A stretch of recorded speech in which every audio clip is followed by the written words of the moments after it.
Hi people, sorry it's been a while, it's a bit of a long one, so just bear with. Welcome back to another video on the very sorry for itself looking Kawasaki zr7. Going to do a little bit of work to it now, ready for its MOT, which is going to include fork seals and dust seals and a clutch. Finally, after a year of having the clutch and a year of having the bike, I'm going to replace it because it only slips when it's cold, so when it's warmed up it's not so bad, but whatever, it needs doing. I've got the clutch, I've had it for ages, let's get on with it. So we have a clutch pack, which if I'm honest I'm a little bit disappointed at myself. I thought I'd ordered the complete kit with the steels and the frictions and the springs, but no, cheaped out a year ago. So I've only got the frictions in there, which not really ideal, but they're the bits that wear, whatever. But you should ideally replace all of the components in there, frictions and steels, so it's, you know, as good as it can be. A new gasket, let's hope the old one's not a pain in the arse to get off. So the plan of action is gonna, where are we? Remove all the free play, or add as much free play as we can up here. Disconnect here, row of bolts, undo that cover, a few bolts inside there to undo the springs, pull it all apart, replace the frictions. I'm gonna have a go at measuring. I know there's not a lot, there's less than a millimetre between, well, obviously all will vary a little bit, but there's less than a millimetre between a full fresh pack and a worn pack, so, or worn starting to slip pack. So I've got the manual vernier caliper. I've got to try and remember how to use that now. So I've had the clutch plates soaking in oil for, well, about a day and a half. The tools that I think we're going to need is 12mm spanner to undo the adjuster, two 12mm spanners, an 8mm socket, well not spanner, but a socket to undo the clutch cover bolts, 10mm to undo the spring retaining bolts, and torque wrench, obviously to do it back up. The torque setting for these are 12mm, 12 newton meters. 12 newton meters for these, and they're 9.8 newton meters for the spring clutch bolts in there, and 10 newton meters then, and a couple of different blade options to scrape gaskets, and hopefully it's okay. Something to catch oil before I make a mess on the floor and I get told off by my other half. So there we go, let's get on with it. The only bit I might time lapse is scraping the gasket off if it's a pain in the arse, because nobody needs to see that. I don't even want to do it, let alone whatever. So yeah, so I'll note the time now, and we're going to go. Obviously it's cold engine, blah blah blah, all that nonsense, right? So time is at the moment 12 minutes past 11 in the morning. Okay, so 12 minutes past 11, let's go. So we're slacking off, put as much slack in the clutch cable as possible up here, make life a little bit easier down the bottom. And two 12mm.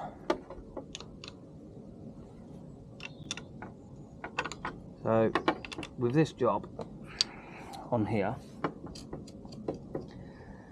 it's a couple of things. One, I thought I'd ordered the complete clutch kit with the steels. I hadn't, and I've only just realised, well, I realised the other day when I put the clutch plates, new clutch plates into soak. So that's a little bit frustrating, but it's my own fault. So let's get that over there. Okay.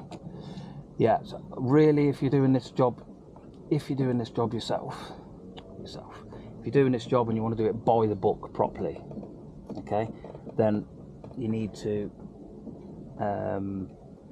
ideally have the full clutch kit with the steels and the springs ideally, and then also a fresh oil change to make sure that you know you're giving your clutch the best start.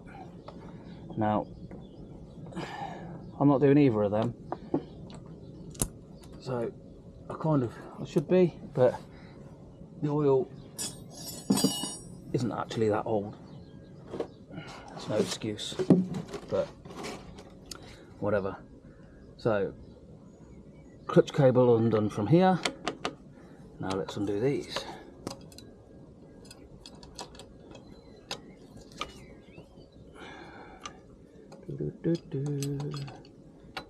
Sorry, it's been a while. Been a while since I posted. Been a few things changing in my life in regards to changed jobs, and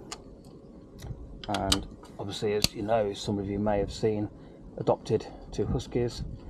Yeah, there's been a few things. Oh, that's not nice. Oh no. Don't snap, don't snap. Oh, thank God for that. Oh, if you know, you know, when your bum starts clenching and you think, oh my God, here we go. Is it undoing or is it twisting off and snapping?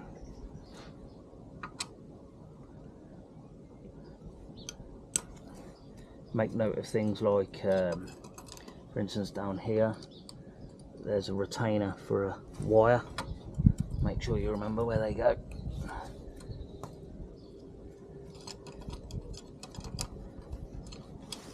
There's another retainer just there. Now, with these bolts, you tend to find that even in a lot of cases, even if the bolts are different lengths, when you push them all in, regardless whether they're all different lengths, majority of the time, rule of thumb is that the bolts will, when you just push it up to the threads, they'll all be equal distance between the head of the bolt and the like seating. So you can take them out and check them, same length, same length, same length. Could be lucky here, same length, long one, but you're going to be struggling to get that wrong. And if you do get it wrong, you shouldn't be working on a bike. Same length, same length, same length, same length. Winner. Put them just there. Now, sometimes if you twist that, oh, no. Sometimes if you twist it the opposite way, I've got all of the bolts out. Let's just check. Yes, I have. Okay, that came off there. And there. Ow, ow, ow, ow, ow. I'm not going to force that because I don't know if it is actually like that. Right, let's get, have we got any bits to lever off? Right, so soft hammer and big lever bar.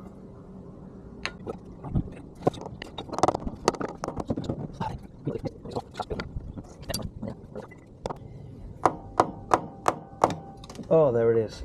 There it is. We have a winner.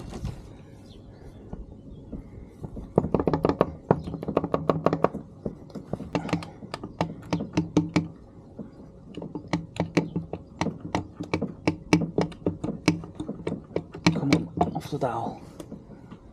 Come on.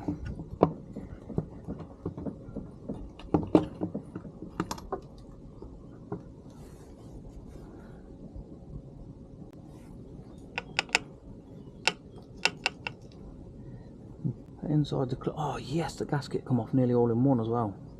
Huh. On this side anyway.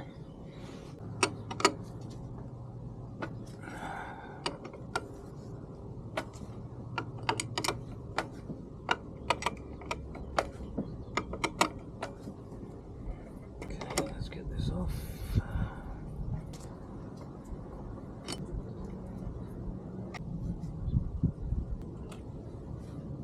Right. Pop that just inside the clutch cover for a minute. one. That one. Cleanest, safest place for them. That one. And that one. Okay. Now this should pull off like so. There we go. And then that's, I might have a bearing that sits on it. It sits in the middle. So you tend to look for any kind of scoring or anything in here, which doesn't seem to be anything untoward in there, which is alright. And then the next bit, remove the clutch plates. And bit of a concern, it actually looks kind of alright. Jesus Christ, they're thick steels and that.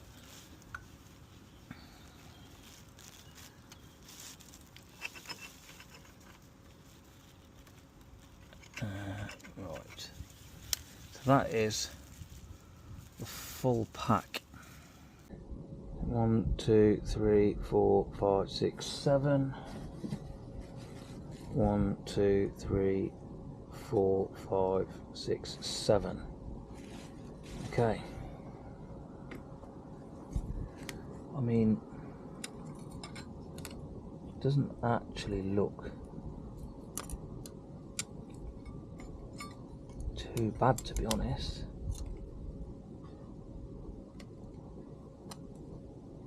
But then at least with not having new steels to put in, at least these are good condition. If the clutch was slipping really bad and some animal was just to hold the throttle on, spin it up, and they do, believe me, all of these plates would be like purple and blue and all signs of heat on them. What you can do, you can end up getting warped plates. So what they tend to do is they get like a granite block, a known flat surface, a piece of glass, whatever, and if you put the steels on top, if they rock one way but not the other and so on and so forth, you can tell whether they're warped. Let's have a rough idea now. So clutch pack. So clutch pack. There about 40 mil. 40.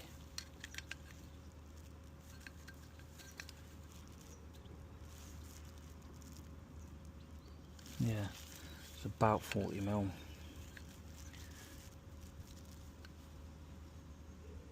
Okay. It's only slipping from cold. It's interesting that there's this kit has got different outers to inners, which isn't uncommon, but I don't think the new kit is like that, but whatever. Anyway, so there were 40 mil. Let me take out all of the frictions. Let's hope it measures more than 40 mil, but then it might only measure like 40.5 mil, so we shall see.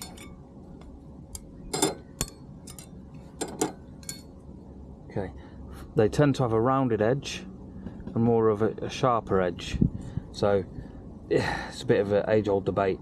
They go sharp side in or sharp side pointing out.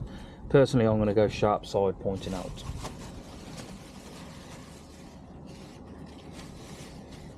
Right. So here we go. 1, 2, 3, 4, 5, 6, 7.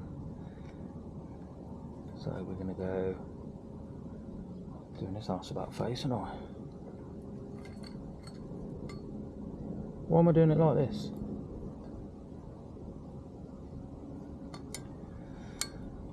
Okay, let me just do it. What am I doing?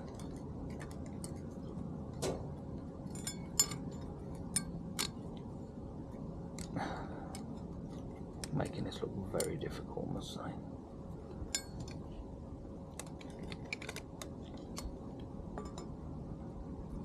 Make sure you got a friction on either end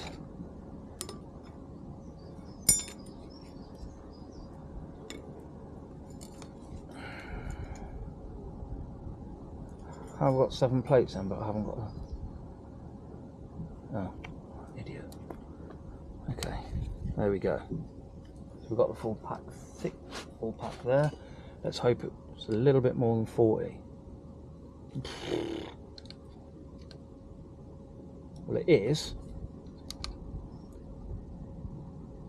but like an absolute nuts knacker. It's debatably the same.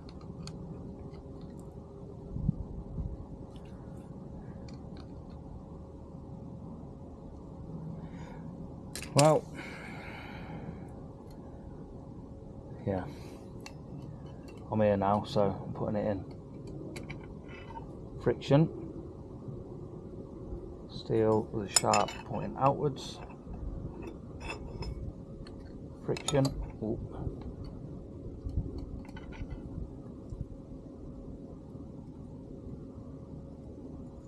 Sharp pointing outwards.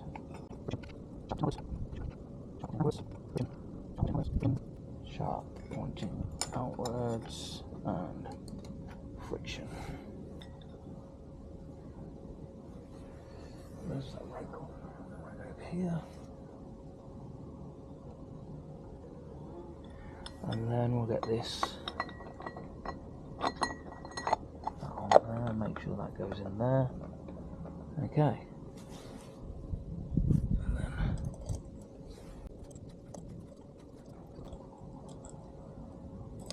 oh no.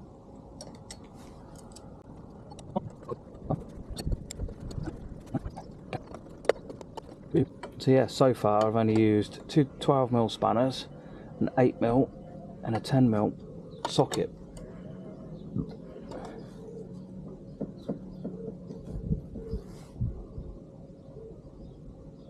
Don't like that.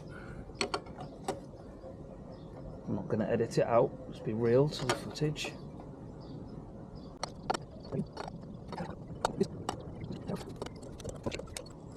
Okay, that's the Y. Perhaps it was just stuck, but okay, that's how it was before. So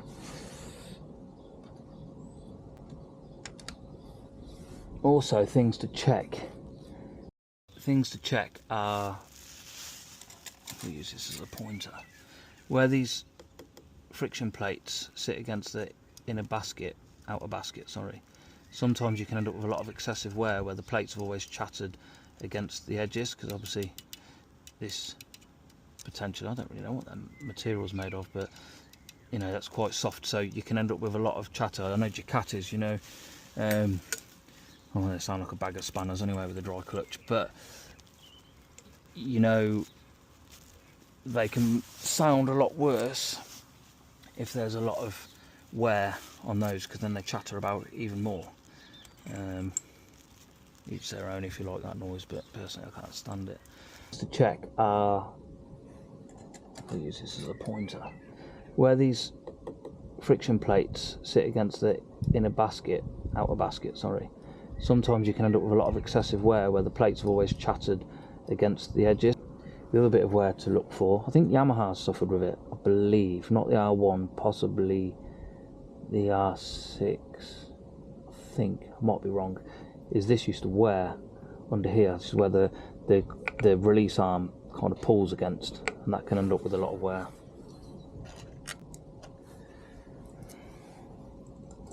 But as long as your surface on here where it meets the friction plate isn't scored and really damaged, and this isn't damaged, and your basket isn't damaged along there and worn, you should be good to go. Obviously this is a very, very standard, simple clutch. When you get into the world of racing or slipper clutches, not so much standard slipper clutches, STMs, Suter clutches, stuff like that, that's when they become a lot more complex with the way that they open up when you're on overrun / off the throttle. And they work on little ramps inside, so obviously when your engine's driving it's all locked up together, and then when you shut the throttle and then your back wheel is trying to push your engine to faster or higher RPMs, it opens up the clutch pack because it's now pushing with an opposite force. It's like little ramps and ball bearings that kind of push, and it separates it along them lines. Anyway, YouTube it if you're interested.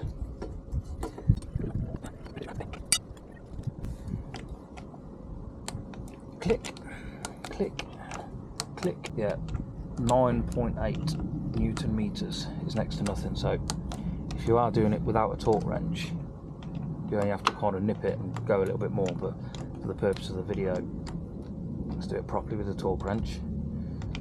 Say properly, even though I'm not doing the oil change or the frictions or the steel. Sorry.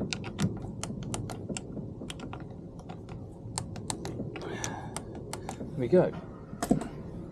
As far as the job goes to replace the actual clutch, obviously if I had the steels it would have been the same amount of time anyway, new steels, because I had all the steels out anyway. Now if we have a look, how long has that taken so far?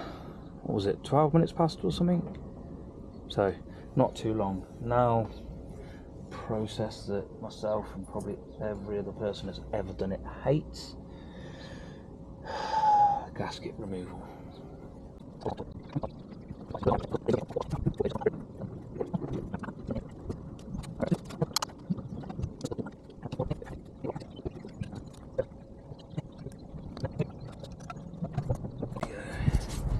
Fresh gasket. Please fit. Please be the right one. Please be the right one.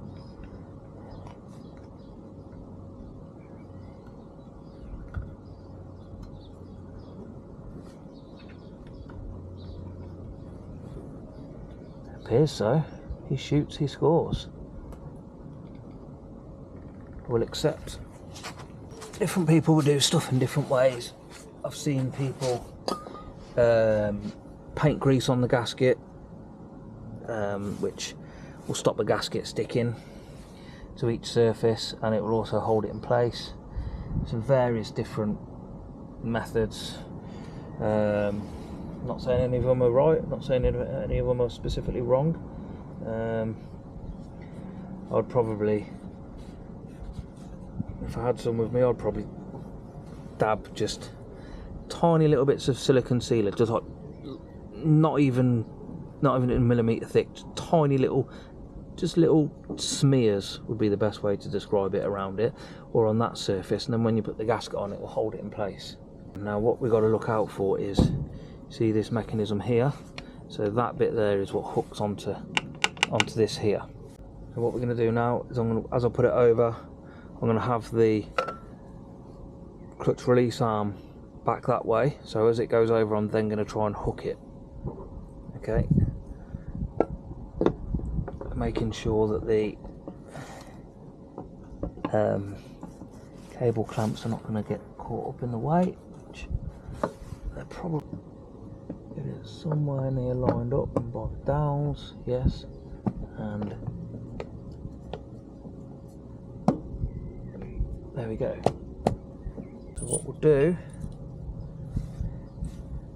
grease on the bolts, say grease, dip it in some of the old engine oil.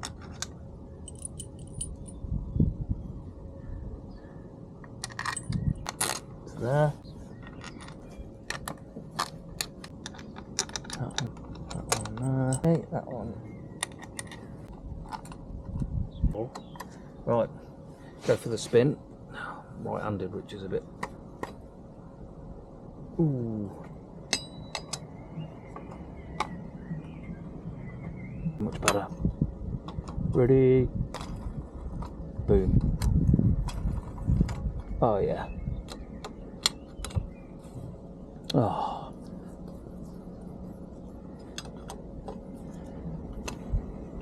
I'll give the bike a good wash as well later.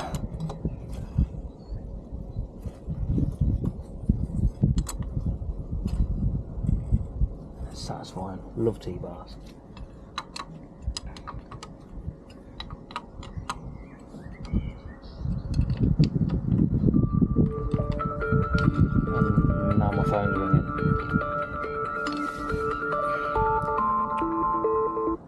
Okay, so these should be 12 newton meters.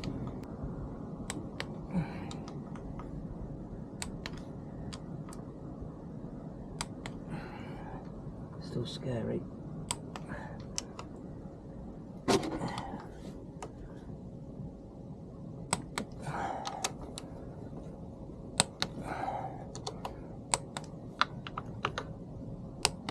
Probably quarter drive would be a little bit better.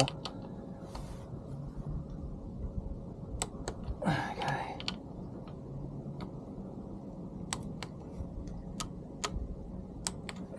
And there we go. Need a bit of a clean off now.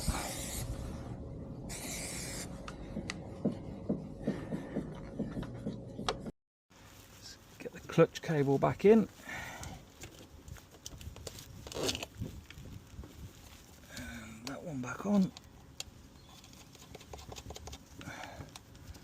And this.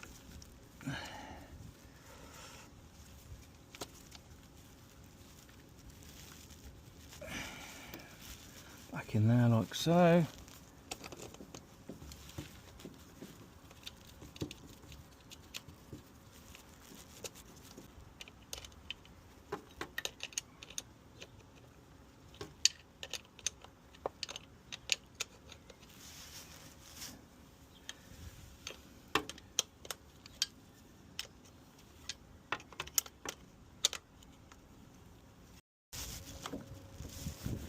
Just a free play up here.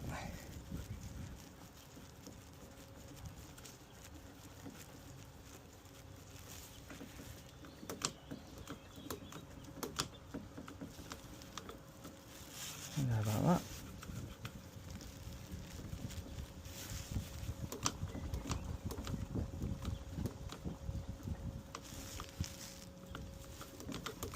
And there we go, that is a functioning clutch altogether, all built back up, clutch replaced, the whole job as you saw from start to finish in, okay, the gasket scraping took a while, but it was 12 minutes past 11 when I started and 18 minutes past 12 now. So just over an hour, and all you really need is 8mm bolts, 8mm sockets, 12mm spanner, if that's the same as 12, 13, 14, whatever, but mine's 12.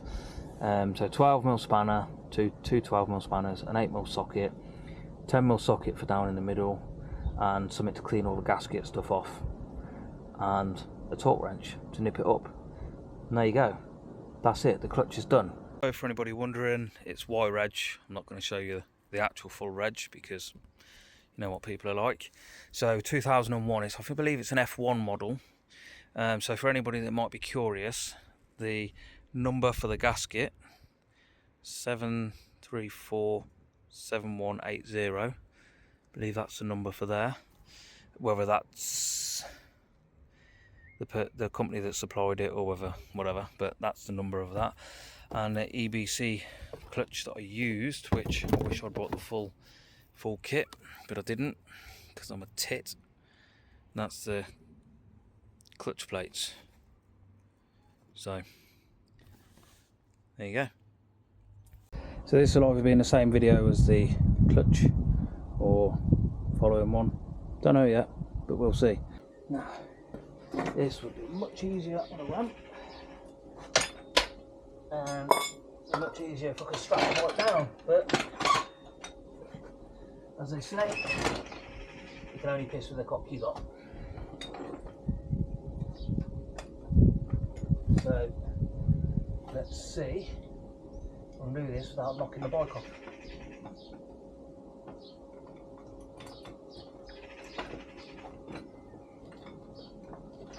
Woo.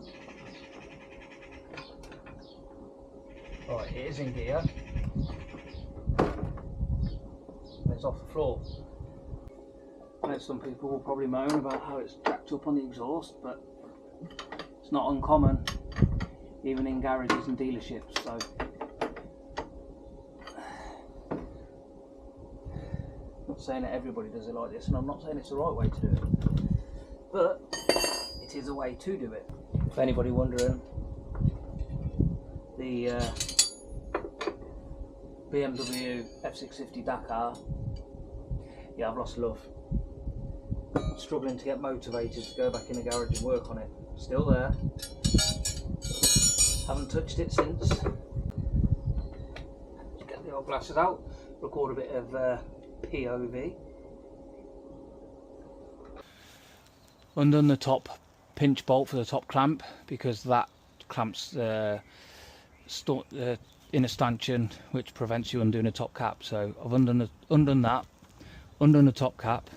I'm going to get the brakes off this side, brakes off that side, wheel out, mudguard off, and then get these forks out, do these fork seals. And then afterwards I would like, if I've got time, try and bleed up these brakes. So I'm not going to lie, the lever is shit. And I don't know whether it's down to the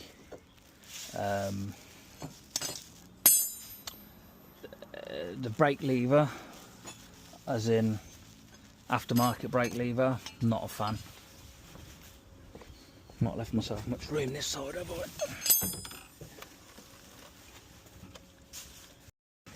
Okay.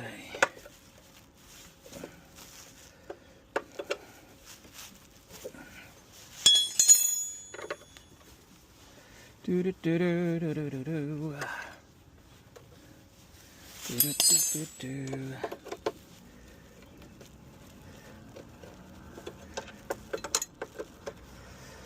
Hopefully these should come apart okay. The only bit which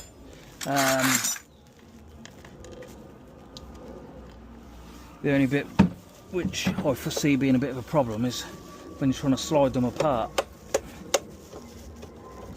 Ouch, just trapped my finger. Cool, brake pads are low in the front as well. Yeah, brake pads are getting low.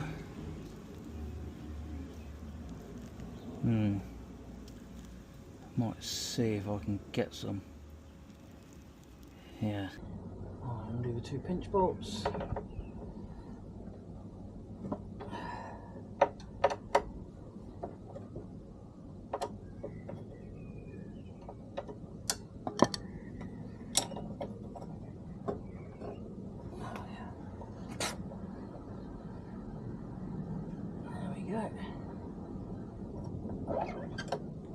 Just like that.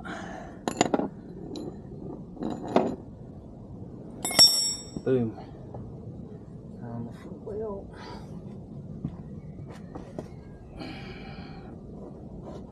Should be. Oh. Mudguard is in the way.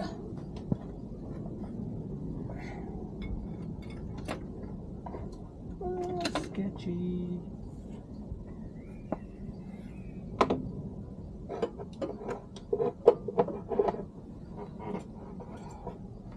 Right. Speedo drive off. And oh, come on.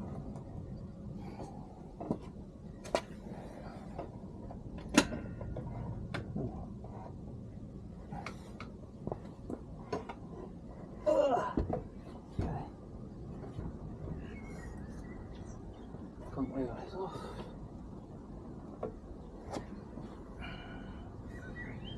$10mm. Oh.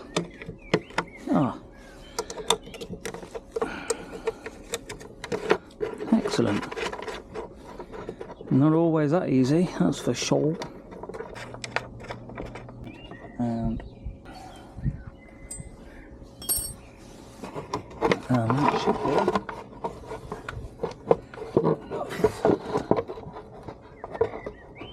Be careful, you don't want to scratch. You would go, I mean, this, if you're precious about it, obviously. Don't like the paint job on this anyway. And then always look, if you're going to do it, I don't know if you can see how far the forks stick through. You always want to measure it if you want it to be the same. Myself personally, I'm just going to put it flush with the outer stanchion, where the outer stanchion meets the cap. You can just see the black ring. So I'm going to probably drop them through like about 1 mil or something. So, okay, pop that there, and then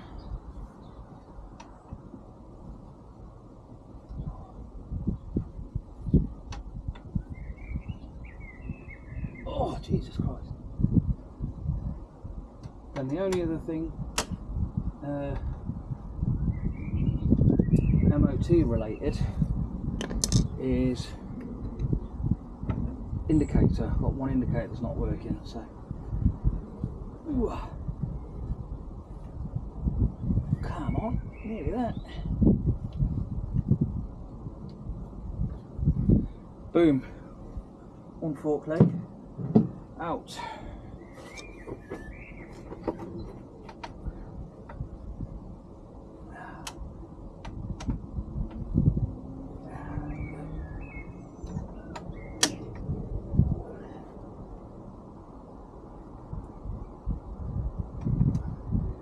Yeah, so I don't know whether the indicator is going to be corroded bulb contacts, or whether it's going to be a blown bulb, or whether it's going to be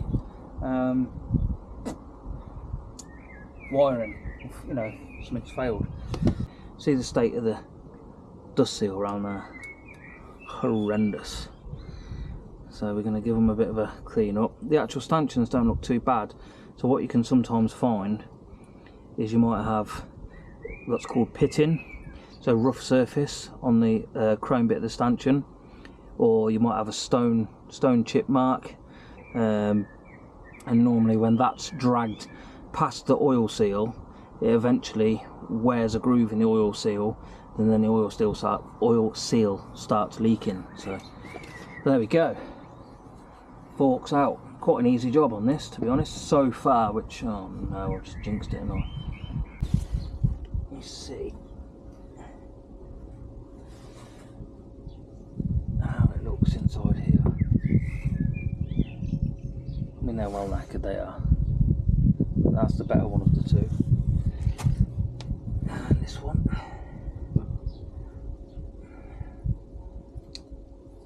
Look at the state of that. Obviously this isn't the oil seal, this is a dust seal, for anybody wondering. God, that's horrible. So what we need to do, I'm going to take out these bolts out the bottom of here.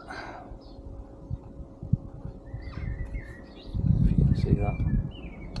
Just the pinch bolts in the bottom. And then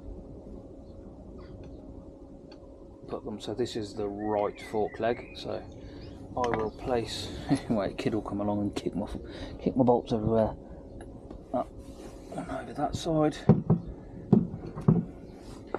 and then I'm going to undo the pinch bolt at the bottom of these, and it's got like the captive nut as well. Yeah, let me put the glasses on. I mean, I won't be able to see, but so what you have down here is a little sprung piece of metal. This one looks like it's corroded in, which is always handy. So what you have down here is a little sprung piece of metal. This one looks like it's corroded in, which is always handy. You keep working your way across, eventually you get to the opening. There we go, that's the opening. That's one end of it up. And then, now it's got that one open. There we go. These ones are actually, apart from this one being corroded, these type are actually not too bad. You get some, and there's nothing really to grip onto. You have to use picks. I mean, alright, pain in the butt.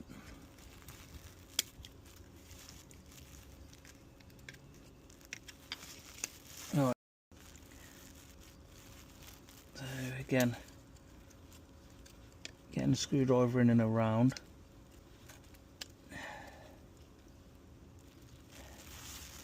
find the end one. Is that the end one? Yeah, that's the end one.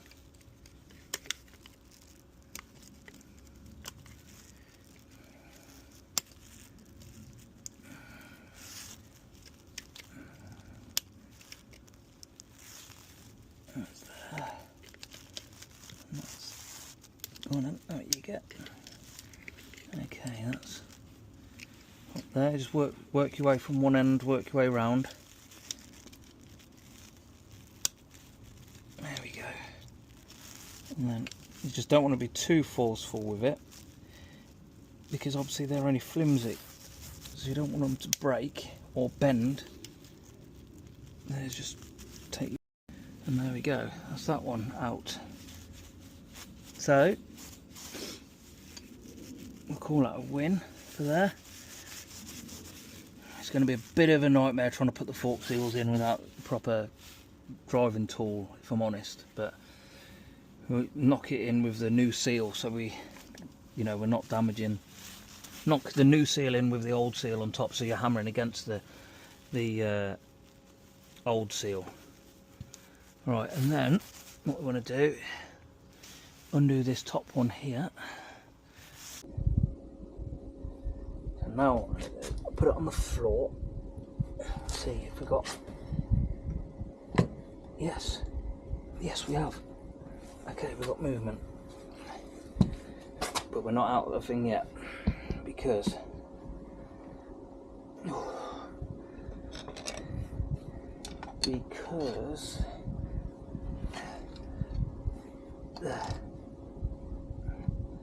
need to clamp that as well.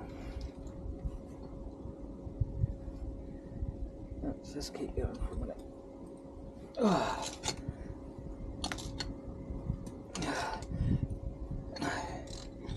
That's not going to work.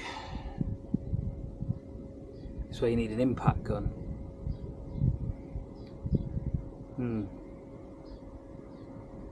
Don't have an impact gun. Would like to have an impact gun, but don't really have that money, so things can be a little bit more difficult at times. Okay, I'll put this bit in a time lapse to save you the pain, but it took quite a while pushing, trying to like compress the fork, pull the fork leg, tap the ratchet to kind of shock the bolt undone. It took quite a long time, but eventually come up with a method that works. This was definitely testing my patience. It was really hot in the garage, and you know when things don't go right, you just get hotter and hotter and hotter. But eventually come up with the idea, if I put the fork leg on a trolley jack and then the opening on a bolt sticking out from a workbench, then when you pump up the jack, it puts enough tension on the internals to put enough resistance so that you could actually undo the bolt, and it worked, thankfully. Right. Hopefully you got that. Right. Sweating. Compress the fork leg to put tension on it. Very sketchy. Sketchy as sketchy could be. Started lifting the workbench, but it worked. The bolt is out. What an arsehole. Oh my god.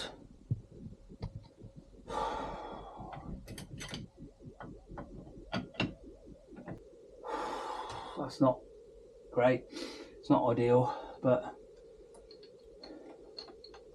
another one out apart. Fuck me. What an absolute bastard. So the bolt's out the bottom that holds them together. The clip's out, a retaining clip for the seal. So let's empty out the fluid first.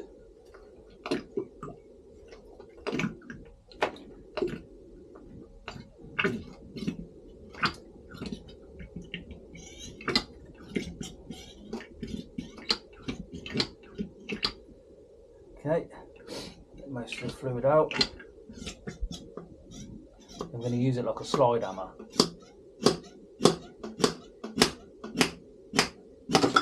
Ah, oh, what a win.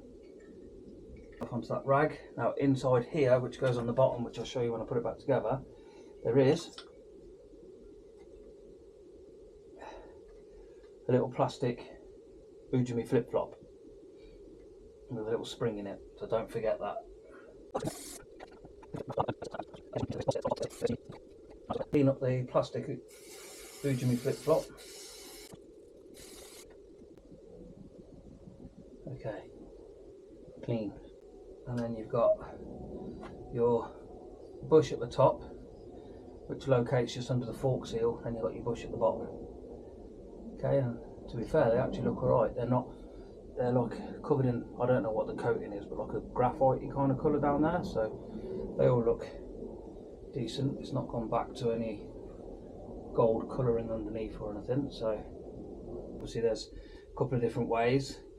Some manufacturers or models will give you an air gap, so that's remove any of the collars or spacers, remove any of the spacers, remove the spring, compress the fork leg all the way down, fill the fluid level up, move the fork in and out to clear any air out of any oil galleries, you know, for the damping.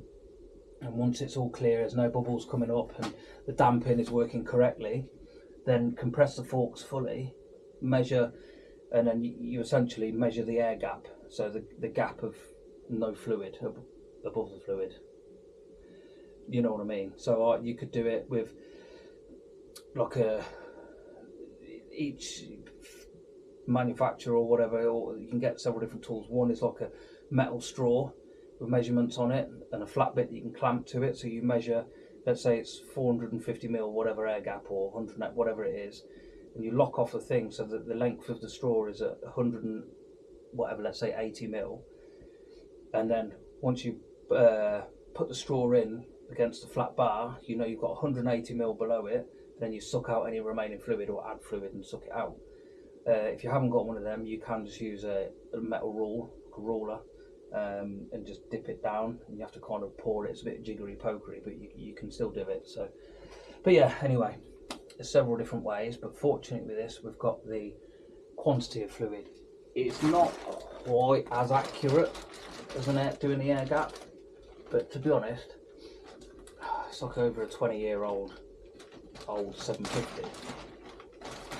Like, you're going to notice like 5 or 10 mil difference, really. I mean, people will say they will, but whatever. Right, new fork seal. Make sure you've got it the correct way up. Okay, so just take note of when they come out. So we've got new fork seal, new dust seal, and then let me clean up the old oil seal, because we're going to use this one to tap against to seat the other one. It's not a very good way of doing it, if I'm honest. It's not very good at all, but it works. It's just a bit bodgy.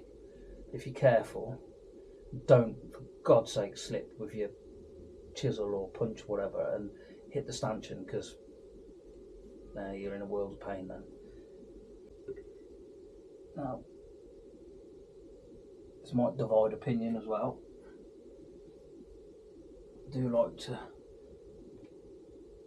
get plenty of oil around the new seal. Now obviously with the problem with that is then it puts loads of residue up your fork leg, but I'd rather a little bit extra just to make sure that it's going on okay. You've got the bottom bush that sits in the recess, top bush, the washer sharp side down, and then the seal itself. And carefully, very carefully,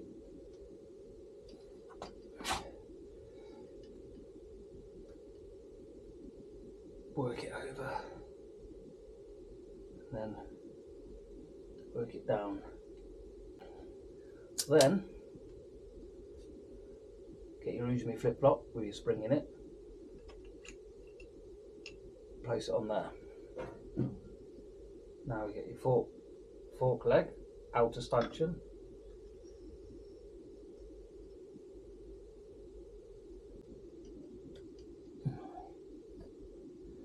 there we go, fork seal in place. Gives me flip flop.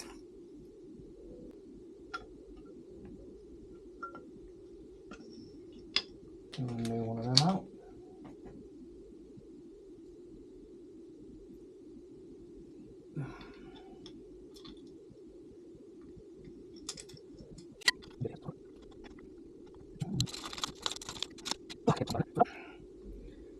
Let's get this seal in.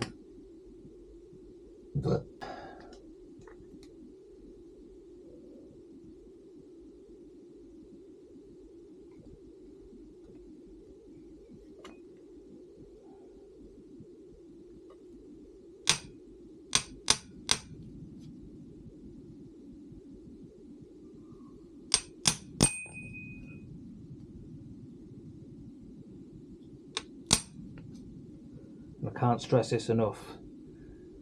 Please, if you do it this way, be careful, because if you put this against the actual metal stanchion and then hit it, you're going to damage that and you're going to knacker the stanchion, which means you're going to be doing fork seals about once a week.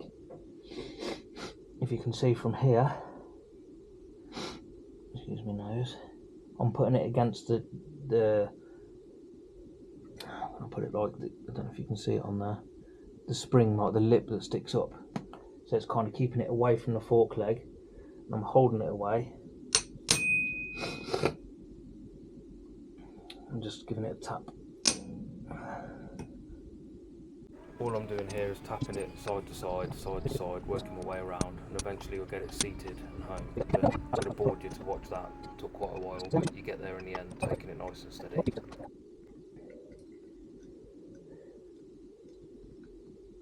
Clip that back in. All I'm doing here is just making sure that the clip is fully in the recess correctly with a screwdriver. Oil around there. Pop that down. And call that a win, because that's all the hard work done. That's the hard bit. Oh. Well, I say that, I've got to get up yet. Oh. Okay, so fork oil capacity 400 ml. When you take these off, a lot of time they do spring up depending how much tension is on them, so just be wary. Sometimes they go with a bit of a pop.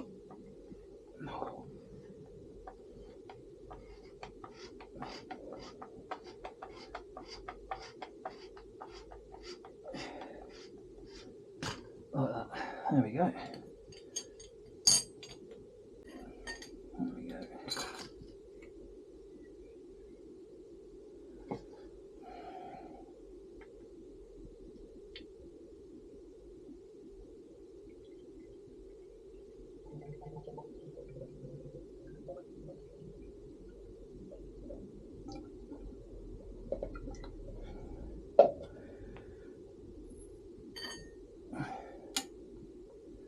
Right, and always be careful when you wind these back in, because you don't want to cross thread these as well, because they're quite soft.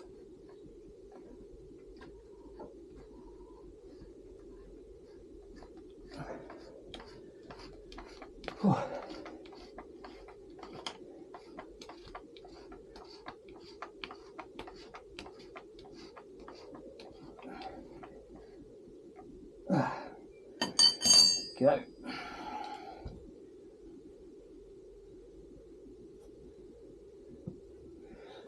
Right, nip that one up as well.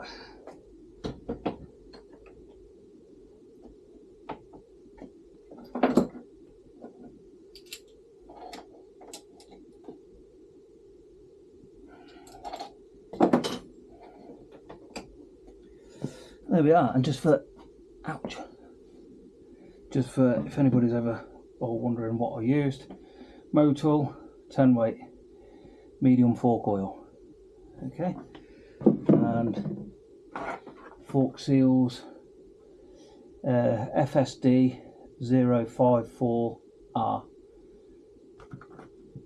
Okay, sweet. Right, let's go back outside. I mean, like a sauna in here. While they're out, a little bit of grease. Just to make sure if they ever have to come out again, they're all good.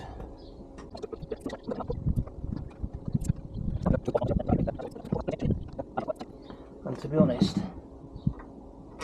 that BMW motorbike has took a bit of enthusiasm out of me, to be honest. I don't really know what to do with it.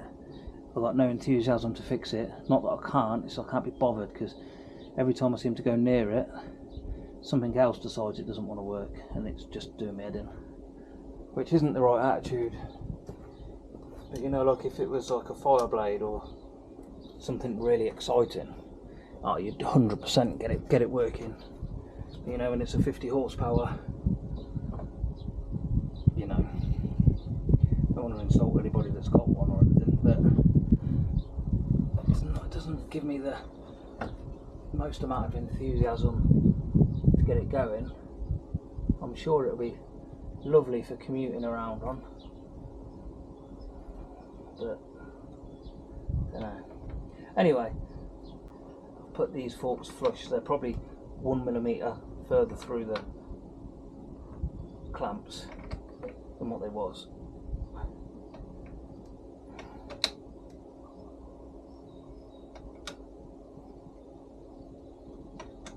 Right, do them up tight but not over tight, that's the key. Equal enough for what this pipe's going to do. With the wheel speed sensor, make sure it sits flush on the wheel before you tighten it up. Just like that. And then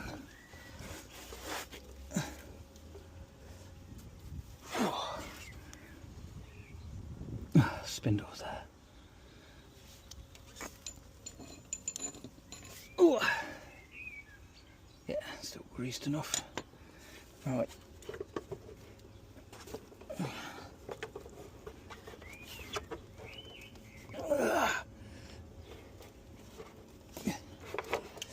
Okay, that's there.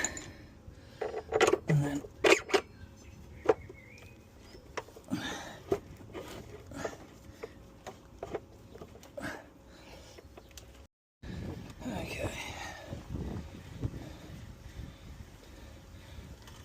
I don't have a torque wrench, so 2 tweaks and a grunt it is. Well, I've got a torque wrench. Completely told a lie. But yeah, it's going to be nipped plus a bit.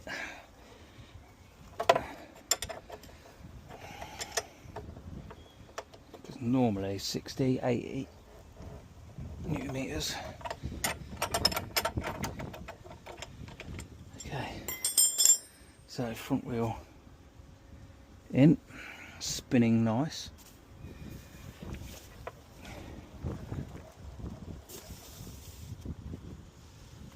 Oh, I looked at the wrong one.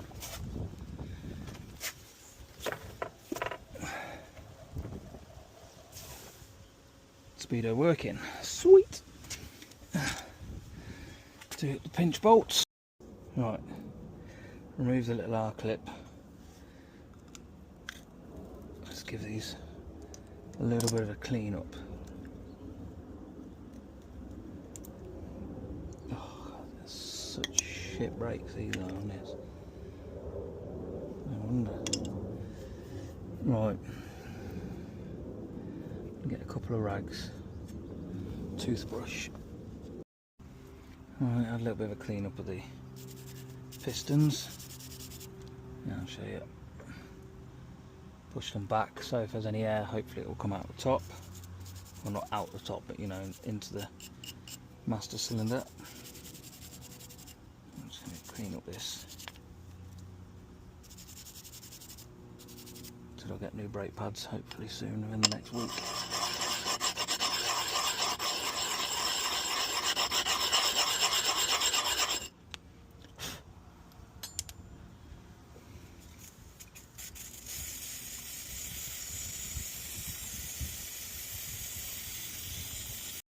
Right, bit of brake cleaner. Face them up a little bit.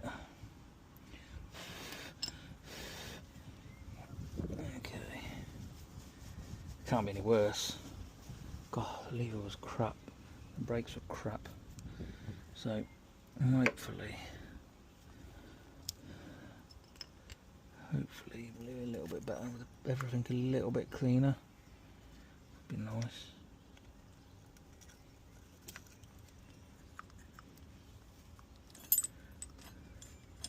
Plenty of grease on this, but again, I'm sticking new pads in soon, so these will be coming apart. Oh God, hello. Hello. You fixing it? Trying. For the MOT? Yeah. Okay, so just to repeat what I did on the other side, even though these pads are knackered, so I'm going to have to put new pads in it. Take the pin out, the R clip, sorry, and then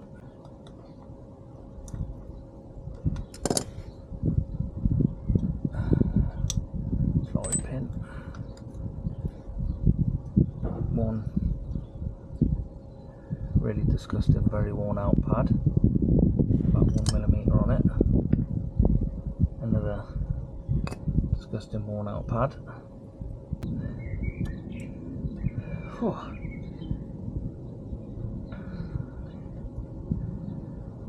You need some TLC ASAP.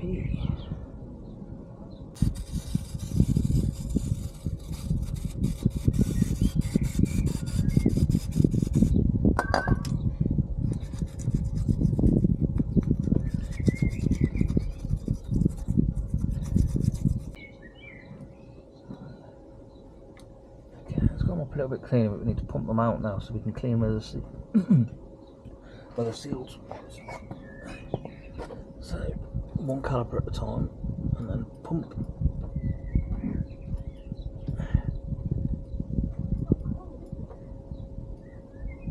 There we go. You see, it brought out a little bit more now. So.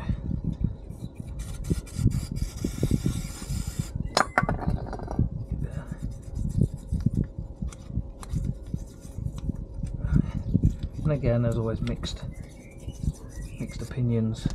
Some will say don't use brake cleaner on the brakes because of the seals, which I don't wholeheartedly disagree with. But also, it's brake cleaner designed to clean kind of like brakes. So, and this will be the one that really gets people going. Bit of WD, well, I say WD. Bit of lube down there, just to help it past the seals, help the piston go through the seals a little bit easier, and then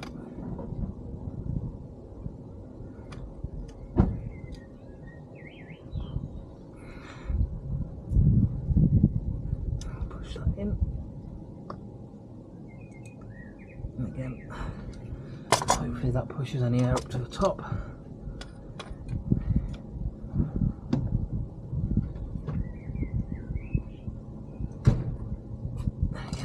Oh, you're joking.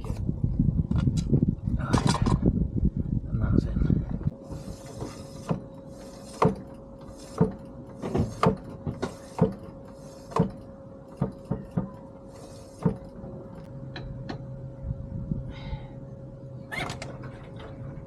On to brake bleeding.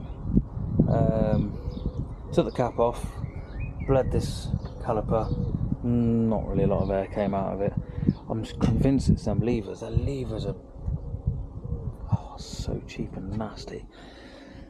So I'm going to bleed a little bit more on this side. Well, that's a little bit more. I'm going to bleed this side, and then what will be really. It's just frustrating. I like using a syringe because then it's like sealed as long as it's uphill. No air can go back in. So apply some pressure.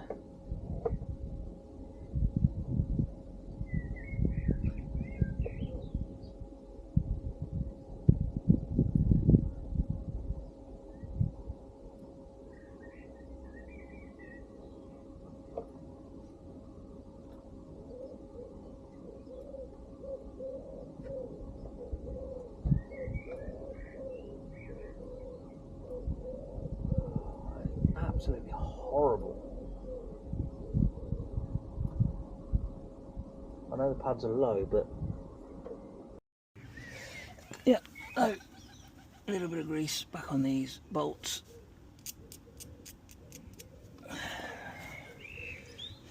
Screws, bolts, whatever. Oh, and it didn't land. Oh no. Fell down here. Oh yes. Oh no. Come on.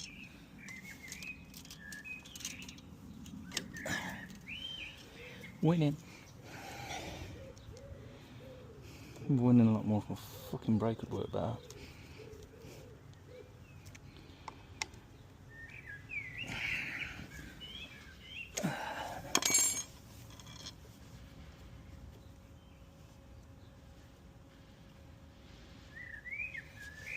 Right.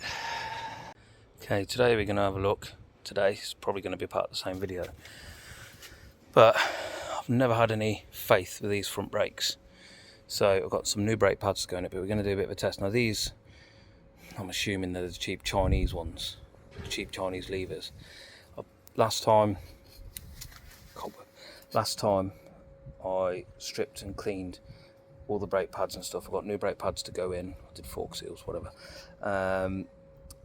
However, even though I've bled all the brake calipers, bled everything, and this is the second time I've bled the brakes since I've had it, and I've had it about a year. But the levers just never felt great, and after stripping and cleaning and everything, all the brake pads, and finding that they were quite low, the lever's actually worse now than what it was before.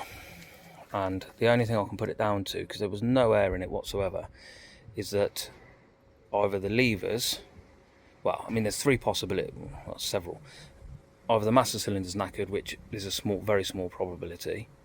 The cheap Chinese levers are just, the ratio or however it mounts is just not right. Again, brake pads, they're not going to help because they're low, but also the efficiency of the actual brakes are quite poor. So I've never really been happy with the brakes on this bike, so we're going to have a little bit of a look. The only other possibility is that the brake pipes might be swelling, you know, like when you apply pressure they might be ballooning up, so I will check that as well. Now, to make it a perfect brake system, or as good as it could possibly be, I would put some braided brake lines on it. That would be the last resort. If this doesn't make it any better, then that's the route that I'll go down. But essentially, new brake pads to go in, and I bought some. They're only cheap, but they're like standard levers to see if they make any difference. They're not genuine ones, but comparing lever fitment with these ones versus more of a standard lever, then we'll see what difference that makes. Now, I should have another kind of hand, really, that'd be nice. Now, as a point of reference, so this is the adjuster that's absolutely on maximum. If I pull this, yeah, that's, what's that, probably about 10 mil. Yeah, roughly about 1 centimetre, 10 mil. Now, this, sorry, the camera's not focusing. This adjuster is on maximum, so if I put it on the other one, obviously, as you'll see, that's not even on minimum. It comes back to the bar. Now, when I ride, I like to ride, ideally, one finger or two fingers if it's an emergency. Now, currently, even with it on maximum, it traps my finger. So I've had to ride like this, which I don't really like. And again, you pull it, you know, it's just not nice. So first thing I'm going to do is a bit of a test. I'm going to change the lever, okay, just to see what difference that makes, if it makes any at all. Then after that, we're going to change the brake pads. Okie dokie. Okay, so for reference, the pads that I've got, EBC, the double H pads, so like sintered pads, they're better. So I don't know what pads are in the bike. There might be cheap, nasty eBay specials from a few years back. I'm not sure, but I know they're not this bronze colour, which all the double H pads are. So this should give me better stopping efficiency, because that's something that's always been poor. So as well as a poor brake lever, it never really felt like they worked brilliant. The actual brake discs themselves, very minimum kind of lip on the disc, so the discs are not really thin and worn. But like I say, last time after cleaning everything up and facing up the pads, even though they were like worn out, one pad is about 1 millimeter thick, so that's not going to help. And anytime you get new brake pads on you know, like a worn disc, which, you know, obviously ideal world is a brand new disc, but they're not worn enough for that. There's so little amount of wear on that.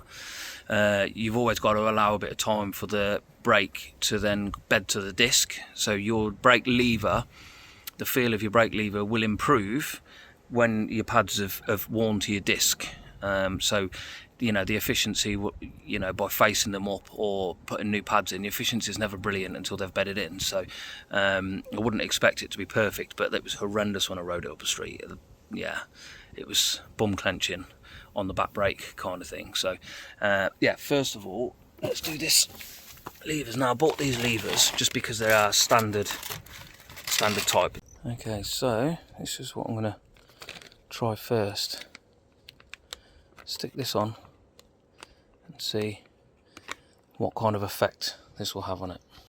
Right, let's get this brake lever changed then. So like I say, currently it's that. Pathetic.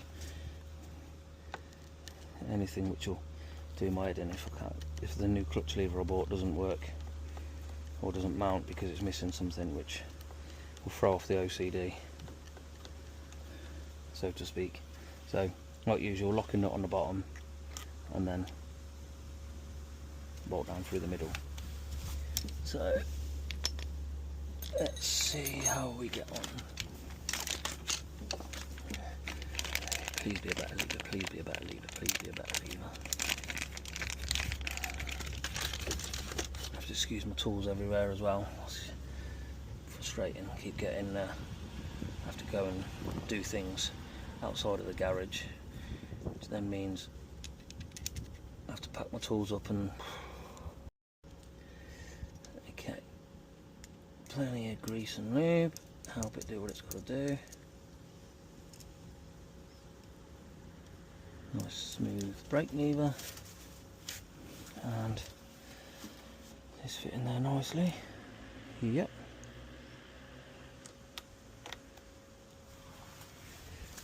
Okay.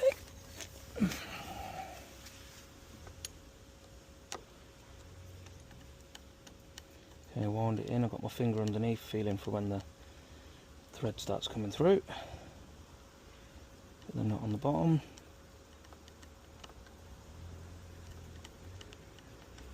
Just holding the nut against it, tighten this up so it's nipped. Make sure you've got a bit of movement in the lever, which I have, and then nip up the bottom. Okay, so that's on 4. I've got about 1 centimetre. Put it on 3, 2, and 1. Okay, so it is better. We've got about 2 centimetres. I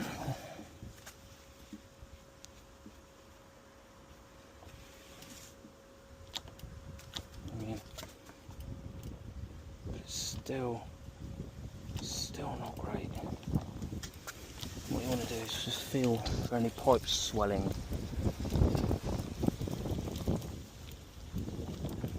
Which there doesn't seem to be.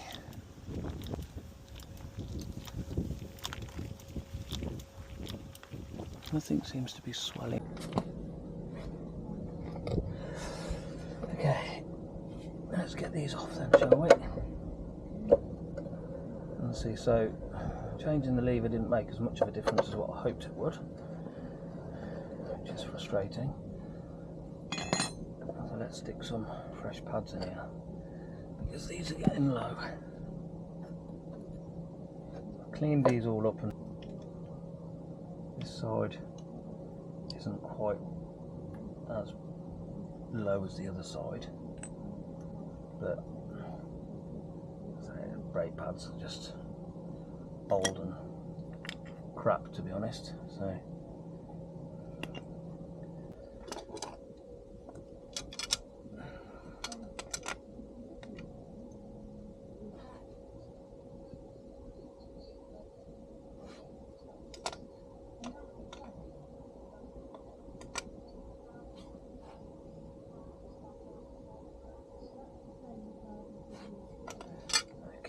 So they're handed, by the way. Make sure you pick the right ones out of the packet.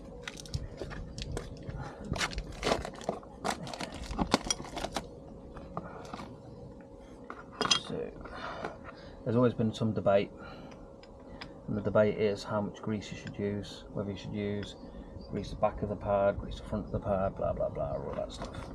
I think some of the argument of why people say no is because any road grease sticks to road debris, dirt, whatever, sticks to the grease. Now these have got a little bit of lube on, but I'm not going crazy at the minute. Sometimes I'll put copper slip all over it. I haven't got copper slip at the moment, but let's just get it right, get it in here.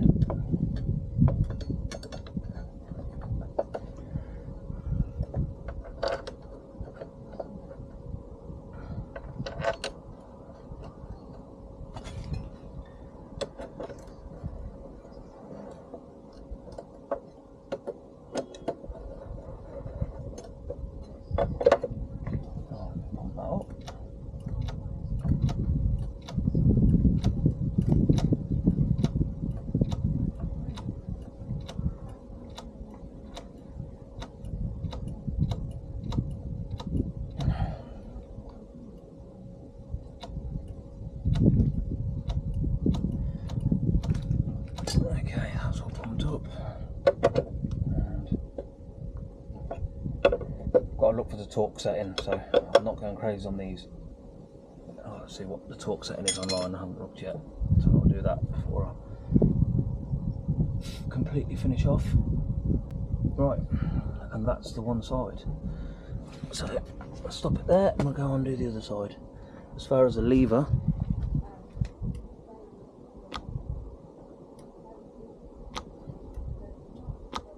still just not brilliant with this bike, but the other side is the side that's got the really low brake pads, so we'll come back when we're doing that.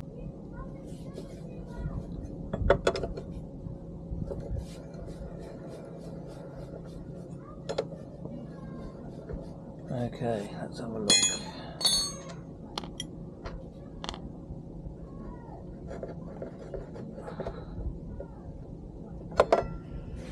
Okie dokie, let's get the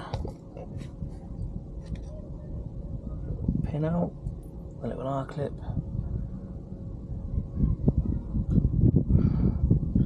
pin, and this was the pad that was really low, so if you can see, let's take this one out as well. So I mean, motorbike brake pads don't tend to start off with a lot of meat anyway, but if you compare the one to the other, you can clearly see, I mean at one point over it, I think there's only about a millimetre of pad, and you look, and if you can get it on camera really at this point here, so they were definitely in need of changing. A little bit off camera, just because last time I worked on these, I bled the brake fluid and set the level obviously correct.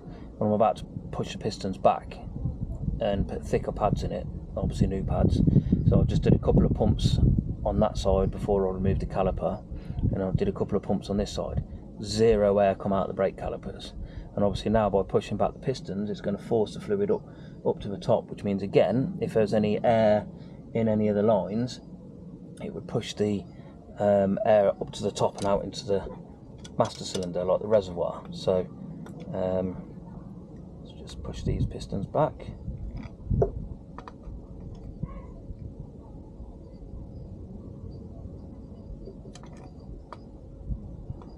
Careful not to mark the calipers. Right, there we go. Do the inner pad, which again, have a debate amongst yourselves about whether copper grease or not. I have in the past. I probably would put a little splash on it if I had some, but some people just don't. Race bikes, you don't copper slip brake pads on a race bike. So yeah, you debate amongst yourselves with that.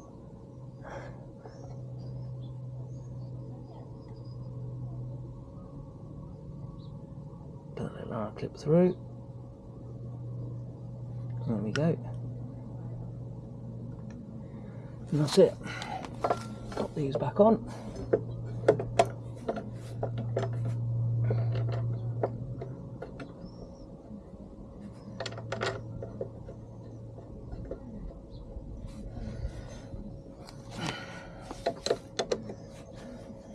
And again, I wouldn't expect the lever's never going to feel brilliant until I've probably done a few miles on it and bed the front brake pads in. But I would still hope that the lever was better than what it was.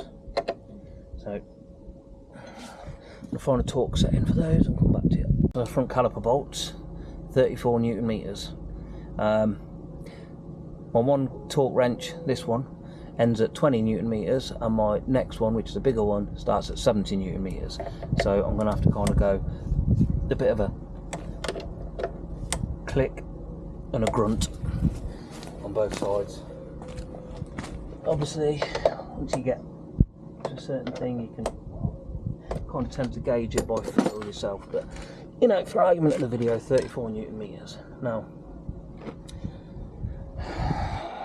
the moment of truth. Obviously, I'm going to have to pump the lever up. Excuse the flip-flops. Yeah, so it's going to go back to the bar a few times while it's pushing the pistons out, and then hopefully I'll get a good lever.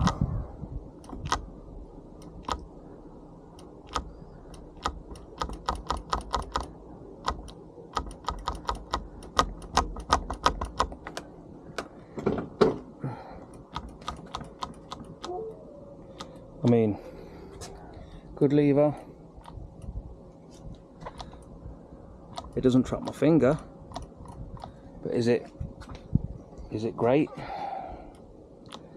No, it's nowhere near what I would want it, but it is better, definitely better. I think the only really great way to know for sure is road test, get some miles on it, let the pads bed into the discs a bit, and then come back to you. But really, it's a lot of, yeah, I don't know. No, it's not brilliant, but it's better. Might try, for argument's sake, putting the other lever back on and just seeing how it compares to the other lever. Back in a second. Okay, I've gone back to this lever to try it, and I think the pads have made a bigger difference. That other lever, it wasn't really any different from this, and I wouldn't be able to fit the clutch lever because the one that they sent's wrong, or it hasn't got like the additional bit. So this lever matches the other side OCD, two different levers. That'd fry my head. And this lever is about the same. I mean, we was at 10 centimeters before, and now we are, so it's got to be 20 centimeters. So I mean, the pads have made the biggest difference. So we'll roll with that, bed the pads in, bed them in a little bit and see how we go. But I like a solid lever where it's far out, and then you pull it a bit, and then that's it, you're braking there, not back here. But we'll see. Anyway, okay, I'm just gonna, because I've done the brake pads and stuff, I'm just gonna check this is not over full or under full, and yeah, that's it. New pads fitted, the caliper bolts torqued up. Tomorrow MOT. Just make sure that the indicator still works after I cleaned the connection the other day. Does me Indicator still work. Please work, please work, please work. Yes, it does. Okay, I'll put it away, and then tomorrow it's put a bit of fresh fuel in it and take it for an MOT. Thanks for watching, people. Sorry, I know it was a long one. Did go to the MOT. Thankfully it passed the MOT, all good, but conclusion about that front brake, shit. So in the next coming video I'm gonna replace the master cylinder seal kit and also the brake caliper seal kits, and we'll see if that makes a difference, because I don't like it. I can't ride like that. Anyway, thanks guys, catch you on the next one. Bye.